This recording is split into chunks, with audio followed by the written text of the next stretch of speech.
Fab's not small. Were you able to connect it though? Yeah, and when I started, I was just like, really? Fab's been out for a while now, and I had never heard of it. No, it's crazy how many people still haven't heard of it. We can get the message out with the good stream stuff. Hey, it's looking clear. Did you already start Oh, it? good.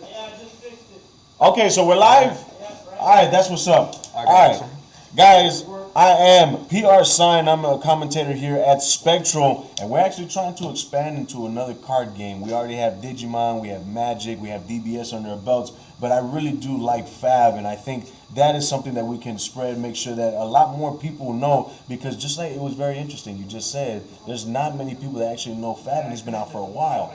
So what we're going to do is we got a couple of games that we're going to be playing. Of course, we didn't have the attendance that we wanted, but hey, you know what? That's the beginning. That's the start whenever you're trying to get these tournaments going. But, of course, just be aware, we do have the kits. We do have first edition Everfests. And, of course, this is the mat, too. This is the beautiful mat. Whenever you guys do play in the tournament, this is the mat that you guys will be playing for right there. But I'm going to be playing Reinar. And Reinar, these are going to be my equipments right here. So, of course, I got scab skins. That's just one of the standards here in Reinar. I got the Hearted Cross strap. I think it's better than the alternative. Reducing the 2 as opposed to giving 2. But, I mean, it's to each their own, whoever's the pilot. I do have in my sideboard the Gambler's Glove, but I only play that literally specifically for one matchup. I actually like playing the Goliath Gauntlet. And then I do have the Merchant's Hood. I like being able to shuffle my hand. And then, of course, I do have the clubs on the side, but we're going to play Mandible Claws for the build that I have here. And I got my boy Matt is going to go ahead and explain his side of the board. Alright, so I'm playing Viserai the Runeblood. I'm a Runeblade, which means I mix both the physical damage and the arcane damage. My weapon will be the Rosetta Thorn. Just deals 2 damage normally, but if I've played a non-attack and an attack on the turn, and then can still somehow get the action points to swing with the Thorn, it goes to 2 arcane damage as well. So it goes from being kind of weak to strong. Viserai will actually be helping me create these rune chants. These rune chant tokens, I can keep stacking them, and they deal arcane damage whenever I attack with a card or a weapon. For equipment, for my helmet, I've got the Arcanite Skullcap, just a big old hunk of defense. I've got the Bloodsheath Skeleta. This thing can block a bit, and I can destroy it to reduce the next non-attack and next attack I play by the number of rune chants I have.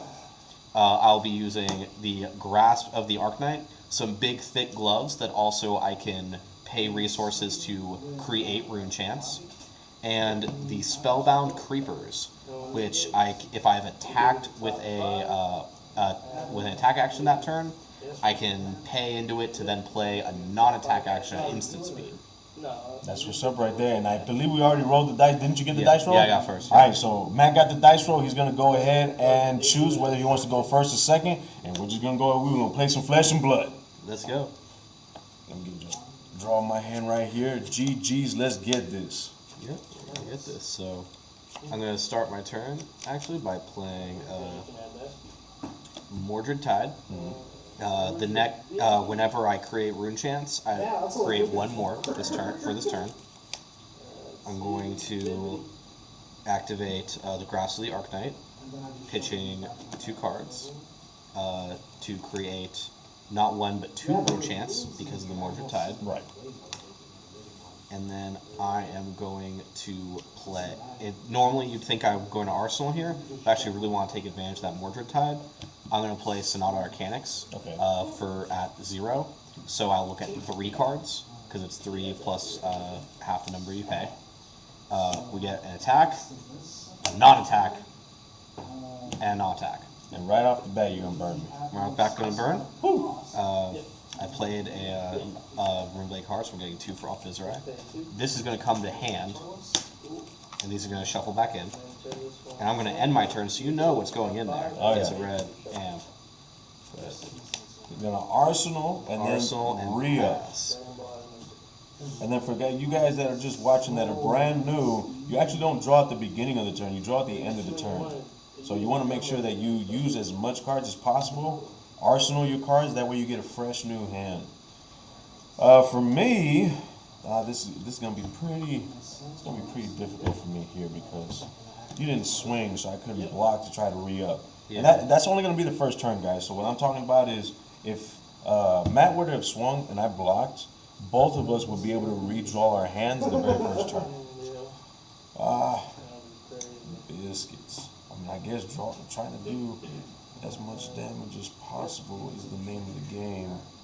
So let's do this here. So we're gonna go ahead. We're gonna play Barrage and Beat Down, one of the staples in Roynar, and it's gonna give my next attack +3 if my opponent doesn't block with 2 non-equipment cards.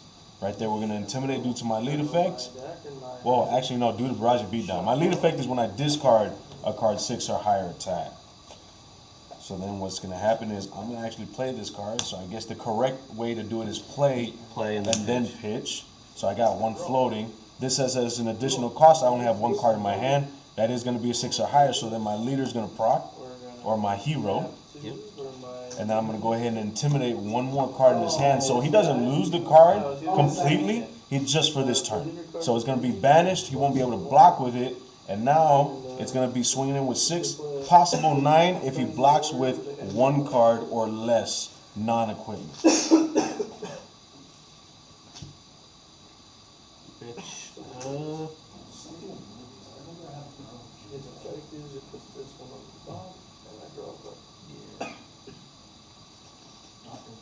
Oh, I must have hit some good ones, huh? Yeah, it makes it a little bit tougher. See, that's we're gonna take it here. Oh, I'll declare no defense. No reactions. No reactions. I have no reactions, so I'll be taking all 9. All right. So what we went through right there is whenever an attack happens, you go through these phases. So you got to push your attack, and then you got your defense. So my opponent can choose to defend, and of course the card's cost of the defense will be in this bottom right-hand corner. And then if he chooses to defense or not, I have the reaction. It's going to be an offensive reaction since it's my turn. I don't have any of those, but my opponent can actually play some defensive reactions. Then after that, the chain is going to close. All these cards go to my graveyard or my discard pile. The card that I pitch goes underneath, and then I'm going to go ahead and re-up. And with that, it signifies the end of my turn. My intimidated cards come back to hand. I'm going to play another Mordred Tide. I'm going to play Become the Arknight. It's a Runeblade card, and I played another non-attack, so I'm going to get some more rune chance here. I'm going to discard an attack to go find a non-attack. Gotcha. So I'm going to go find...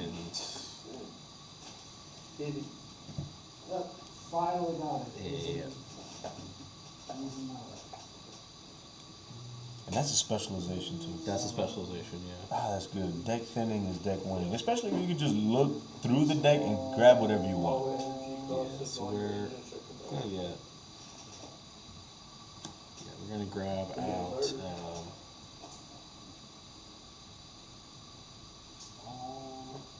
yeah, we're gonna grab out the move for this guys. Gotcha. Yeah, no, I know what I just said, but then I don't play the specialization for Rhinar. I actually don't play Sand Sketch. I feel like the only cards I would want to get is a non-attack, and then with my luck, guess what's going to get discarded? The non-attack, and then my turn is over. So that, so here you go. So I'm going to go ahead and tap. Yeah. When you play non-attack actions, they go to your graveyard. A lot of times, if a card has a lasting effect, like the Movrian, people will kind of leave it out and show the stack, but that's not necessary. Okay, so the correct way is... The correct way is as soon as it's played, it goes to discard, which means it's available for effects that care about that. See, that's good to know. I'm going to have to bring out the D12, actually, because I'm going to play Movrian Skies. Again, it's a Runeblade card, and I've played a non-attack action. So we're going to go to 8 rune chance. That's not good. For me, anyways. So it gives my next Runeblade attack action card go again, and if it hits, since it's red, create 3 rune chance. And then I will play Amplify the Arknight. So a couple things are going to happen here. Playing is going to... Amplify the Arknight costs 3, but it's reduced by 1 for every rune chant I have, so gotcha. It costs me nothing. For free. For free. So this... these go to the chain, and these go to the chain. Remember that this isn't actually on the chain. Okay, gotcha. The Viserai ability is going to activate, giving me 2 rune chance in my backline that don't actually activate for this attack. And then this one, this is arcane damage, and I can't defend that unless I have equipment for it, and I do not. Yeah. So 1, 2, 3. Okay. And then remember, this is 6 with go again, and if it hits, create 3 more rune chants. 6 with go again. Biscuits. I gotta look to see how I'm gonna do this. Because I already know what's coming, but I feel like in this situation, I'm just gonna go ahead and block out right. So I'm gonna be dropping 2 cards from my hand. At the back lines over here in the bottom right corner is gonna be 3, so that's gonna be 6. It's gonna block his 6, but of course he still has go again. And when he does not break the chain, these cards still stay on the mat.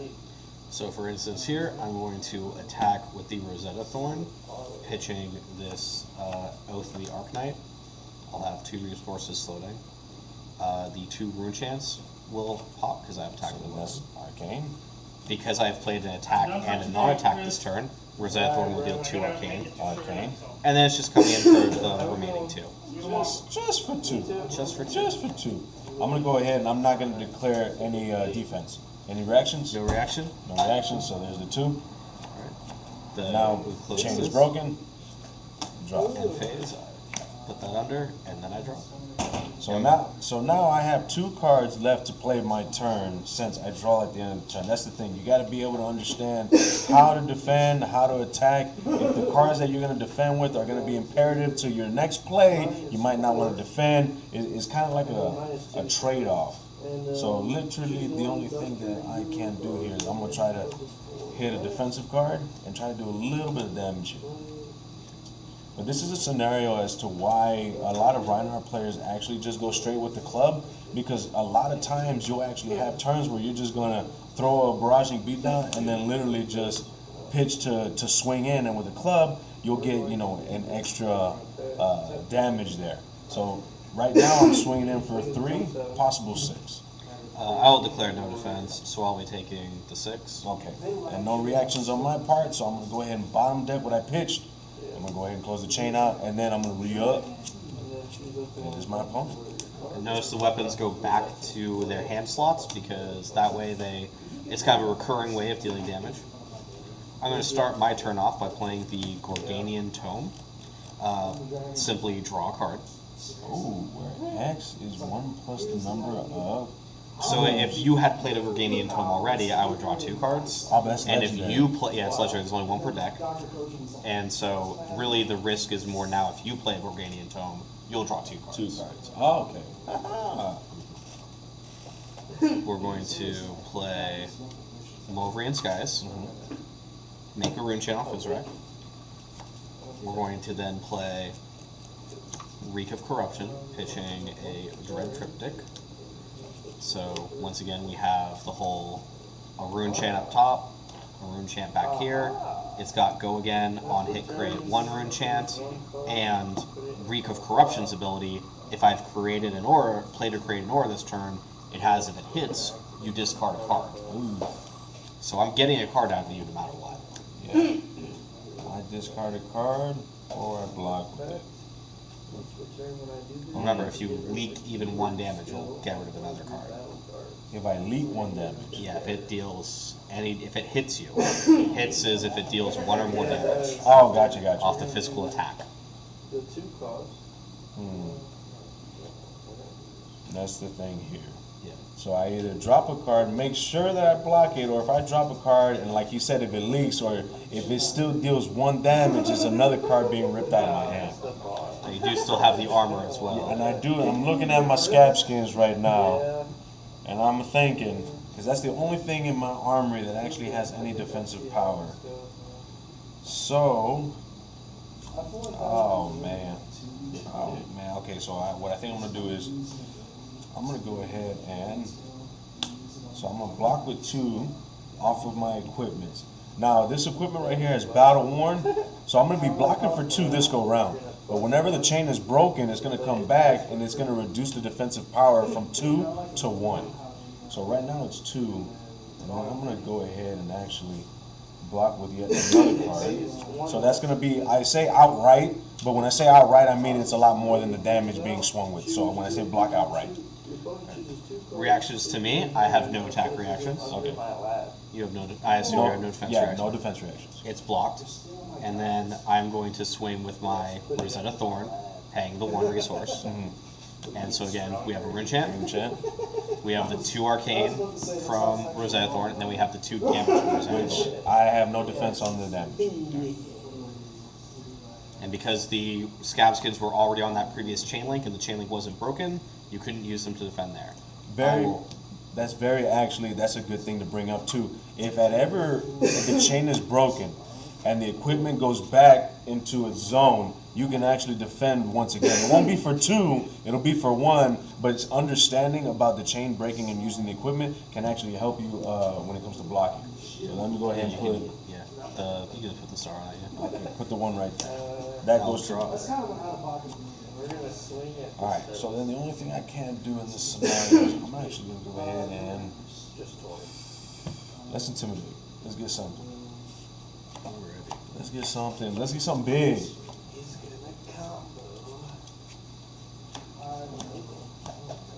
Yeah, we'll do that one. Waking Bell costs 1. You right. So then, bop. So getting rid of this one? Yeah. Alright, so there we go right there. So that means I got 2 floating. Yeah, 2 floating. 2 floating, waiting cost You 1. can use those nice resource tokens. Oh, these are nice right there. 2, and then that's not an attack, so it goes straight there. Yeah. So then we'll actually. And let's see, the Awakening Bellow must be an attack action card. Attack action card. So I can't swing in. So the reason why he read that is because I can't swing in and get the power up here because this is not an attack action card. This is going to be a weapon attack. So then what I'm going to do is I'm going to go ahead and I'll pop that right there, which says that the next attack that I do attack action card cost 2 or greater, I'm going to get +2. And then of course this card specifically has go again. So then that, and then I used it so it pops. Yep. So now Technically, equipment goes to the graveyard, but for cleanliness, 99% of players will keep it on their board. Right. There's actually another brute hero, Levia, who cares about her equipment being in the graveyard. Exactly. And then, of course, because most players, they actually put their equipments in cases right there, and it just gets clunky. Yeah. So I know some people will just put it over there even in the case. And then we're just going to go ahead and with the 2 resources I have open. Swinging big. So I got 1, 2, 3. 3 on top of that, 11. For your damage does 11. 11. 11 1 card. We're gonna try that swing big right there. Swinging big. I gotta try to push in. Now this does have a backlash or a crackback, if you will, because if my opponent outright blocks this, then he gets a quicken token. So it kind of is you're darned if you do and you're darned if you don't. But it gives him an incentive.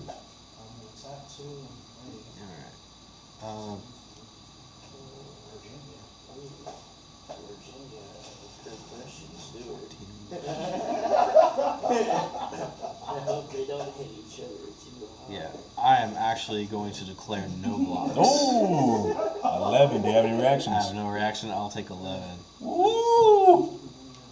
So then we're gonna go ahead and clean up, and I'm gonna re-up. I'll get my intimidating card back. I'm going to immediately play it. Lower in skies. All right. So one thing is, people may have noticed the different colors of cards. Is that's how not only how much it pitches for, but it's also changes the power of the card. And you can have cards of different colors. So I can have 3 red Movrian Skies, 3 blue Movrian Skies, 3 yellow Movrian Skies to really increase my chance of getting them. But they have lower effect at that as the trade-off. It just makes deck building a little bit more complex. Yeah. I like that. And if we see Ninja, we'll see how that can really be cool, how you have cards with the same name but different costs. I'm going to play Reek of Corruption, pitching my own Dread Triptych. Oh, there you go. That's all good. So again, Viserai, this creates a Rune Chant in the back line.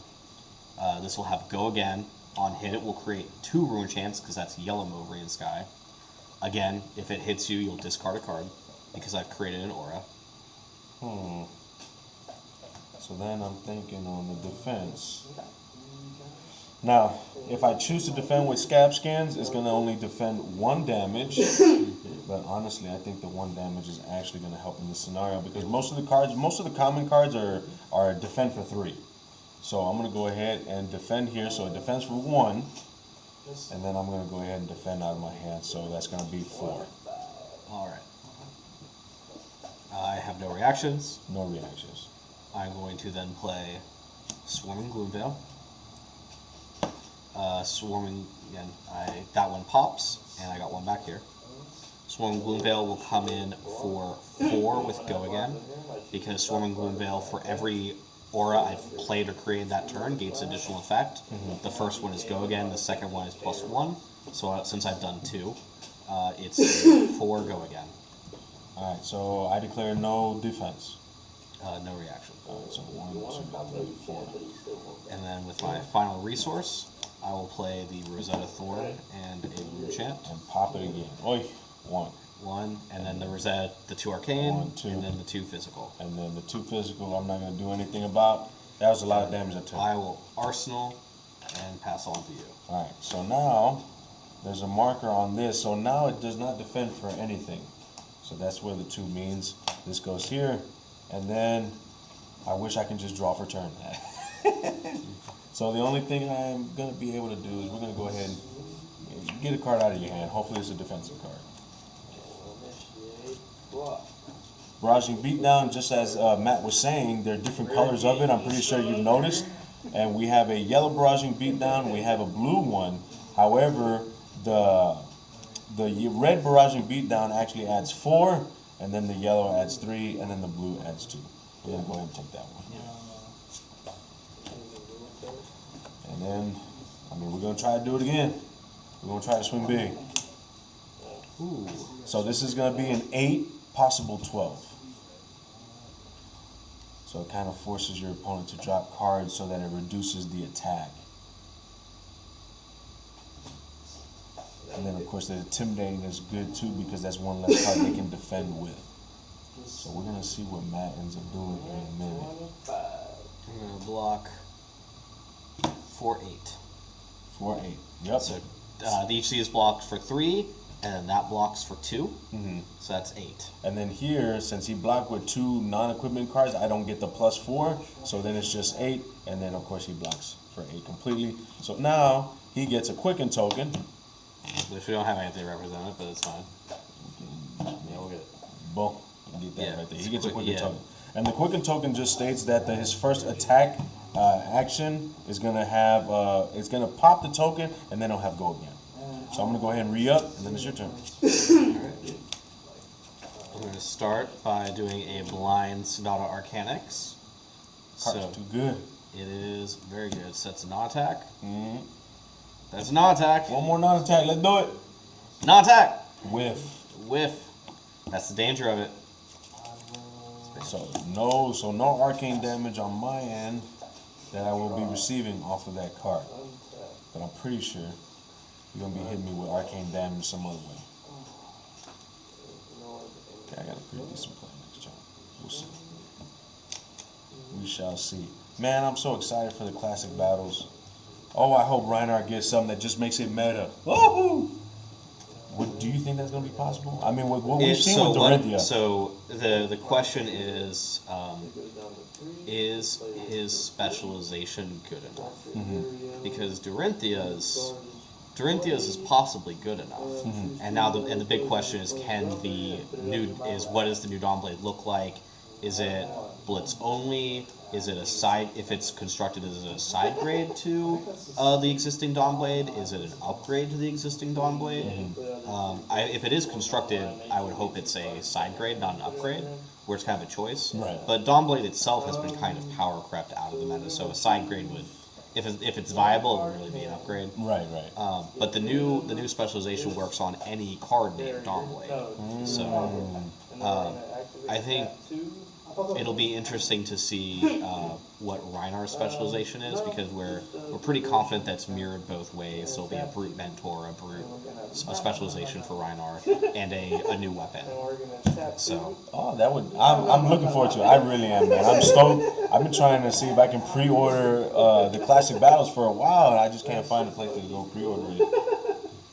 But yeah, no, definitely. Hopefully, the specialization is actually better. I mean, in my opinion, everybody has their opinion, but I think the specializations right now that Reinhardt has, I actually don't play neither of them.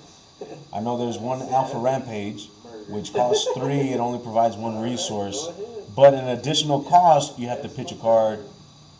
Oh, you can go ahead and. We're gonna activate Ghastly Arknight, pitching Become the Arknight, create a rune chat. Right. We're gonna pass. Oh, okay. All right. Pass. We're gonna keep, because I haven't attacked. I'm keeping the Quicken token. Saving that for a big turn. Saving it for a bigger turn. We'll see. Oh, did we shuffle this? Did you draw the same cards? Yeah, it's all good. We're all good. And there's multiple of those in the deck, so it's easy. Yeah. Oh, okay, I got you. Yeah, yeah. All right, so let's see what I'm gonna do here. So yeah, it's like I said, I chose not to use those specializations, and of course, Sand Sketch can be good, but I mean sometimes I want to pull out an attack action card, or just regular action card, no attack cards, and then I ended up discarding it too because of the effect. So let's go ahead and do this. I feel like we're gonna go ahead and play Breakneck. And then, of course, my opponent is going to choose because as an additional cost, I have to pitch a card. I got 1 resource floating. Let's see what he's going to choose. He chooses that card, and that is Smashing Instinct. So it is 6 or higher. My hero is going to activate. And, of course, he gets a card out of his hand. We're going to banish it just for this turn. And then I'll go ahead and take that card right there. So now, inherently, my card has go again because I pitched that card, so we're going to be swinging for 6. 6. I will declare no defense. No defense and no reaction. So we're doing the 6. Oh. I think what I want to do here. I mean, honestly, I feel like I gotta try to get something out of here. So I'm gonna go ahead and actually pop my. That's actually gonna stop the chain. So because I used a non-attack card, the chain now is broken, and so I'm gonna go ahead and play this card. This is gonna be destroy. The next attack action card I play is gonna be it's gonna cost 2 less, and then of course this has go again. But then I'm gonna go ahead and break it. I'm just gonna flip it over and not send it to the drop area, and then I'm gonna go ahead and play Beast Within for 6. And then, yeah, I use the 1 resource that's floating, and then the 2 there, and then I'm going to be swinging for 6. I'm going to block for 2 here, taking 4. Okay. And then that goes bottom, and then Rio. I'll get my Intimidate card back. Oh, no, it just negates the skill, so you still have blocking. See, I think you're going to be planning a big turn. And you didn't block with anything. Yeah. That's normally what happens, guys. If he doesn't block with anything, that means he can do more damage than what he's taking. Right, activate the Blood Sheath's effect. Okay. So the next attack and non-attack I play get reduced by the number of rune champs I control. And right now it's 1. So right now it's 1. I'm going to play Amplify the Arknight, which already is reduced by the number of rune champs I control. Okay. So it's reduced from 3 to 2 to 1. Okay. So I only have to pay 1. So I have to pay 1. So I've got 2 floating here off of the blue Shoal Skullhorn. And because of the Quicken token, this has go again. So this is coming at you for an Arcane. And then, yeah, the Quicken token. So it's 6 go again. 6 of the go again. Now I gotta try and think. See, that's that backlash. That's that Quicken token backlash right there. Because normally that would just end my turn. But I only have 8. Oh man, that's not good. Because the blade's gonna hit me for 4. And you got 3 cards in hand. You got 2 resources open. You could possibly do another one. It's gonna be rough. Yeah, I'm gonna have to. So here we go. I'll block outright. Block outright. Alright. I'm going to close the chain. He closes the chain. You can't play non-attack actions to an open combat chain, as you saw earlier.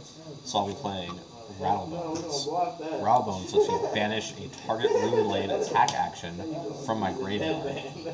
So I'll be taking that Storm Gloom Veil that we saw earlier. Okay. I may play it this turn. Oh. So I'm going to play Revel in Runeblood because I have played a non-attack action this turn. Viserai will give me a rune chant. Revel in Runeblood's ability: if I have played an attack and a non-attack action this turn, create 4 rune chants. Oh my goodness. So we have 5. From swinging with the turtle. Go again. And we're going to play Storm Gloom Veil. Yep. For 0. For 0. And then pops all 5. Pops all that. So we pop 5 rune chants. It's coming at you for 0. For 4, go again. And if it hits, you can't prevent arcane damage. I cannot prevent arcane damage. And this is where If I add 1, I'm gonna go ahead and activate Merchant's Hood. See if I can get some. So I'm gonna put 2. Merchant's Hood said I destroy it, put whatever, how many cards I put in the deck and shuffle, I draw that many cards. So I put 2 in there, I'm gonna shuffle and I'm gonna draw 2, see if I can get something. Oh man, this is where I wish Reckless Swing was 4 damage instead of 2. And then there, we got the cut, we got the draws, and no blocks. But I'm gonna go ahead and react. And yes, I did get it. So it does block for 4, and the only card I have in my hand is that. So I dealt the 2, but it does not deal 4. Deal 4. And then the next will be, I will be pitching my Rune Flash. That's why I had to use the Blood Sheath, that final resource. And that's the death of me right there. And that's the death. That's what's up right there. That right there, that is Rhinar versus Runeblade, and as you saw, it was actually a pretty close match right there. But I still have yet to see Runeblade OTK. I've heard some nasty stories about the OTKs right there. Well, guys, we're gonna go ahead and see where's Chris right there. Hey, Chris, can you go do me a favor and stand by the computer until I give the okay? So right there, that's going to be the end of the stream, guys. Like I said, on the post that I made, depending on the attendance, was going to determine how long the stream was going to be. But you know what? We actually made it to where we not only had a good game for you guys, but we actually talked it out. You know, we talked out the equipment, the plays, and just what we were thinking. And so hopefully you guys did enjoy that. That's going to be a little taste of what is to come. We're going to try to make it to where every Thursday there's at least going to be a stream, whether it's just going to be a testing, friendly matches, or whenever we get big tournaments happening. Remember, this is we do have the kits. So when you guys come on, we got the kits. We got, of course, store credit. We got the first edition Everfresh packs for you guys as well, and it's gonna be Thursdays at 7. I know we started a little bit late here, but of course, you know what, we had it going, I think around 7:30, and it's gonna be, this stream hits 3 mediums. So we got Facebook, we got YouTube, and we got Twitch as well. So I know me personally, if I'm gonna be competitive, I like being able to look back at my matches and seeing my misplays, seeing what I did wrong, seeing what I could have done right. And I mean, I know quite a bit of people like watching highlights there. And so remember, guys, this is going to be Spectral Electronics and Gamings. Like I said, every Thursday I'm going to go ahead and post. And on my post, I'm going to put the link so you guys don't even have to worry about copying and pasting. You can just click the link right there and enter. I'm also going to put the time. The time is going to be 7 p.m. It's going to be Central. And then also, just for you guys that are around the area like Matt here, I'm going to post the address of the card shop since we still have yet trying to get some showings happening. And so I'm PR Sign. I'm known as PR Sign, but my name is David. I'm going to be commentating whenever we have a showing. And Matt's already said that he's going to try to come in and win the Met that we got for the kit right there. And so that's going to be it for today. Hopefully you guys did enjoy this as much as, of course, we enjoy playing Flesh and Blood. You guys have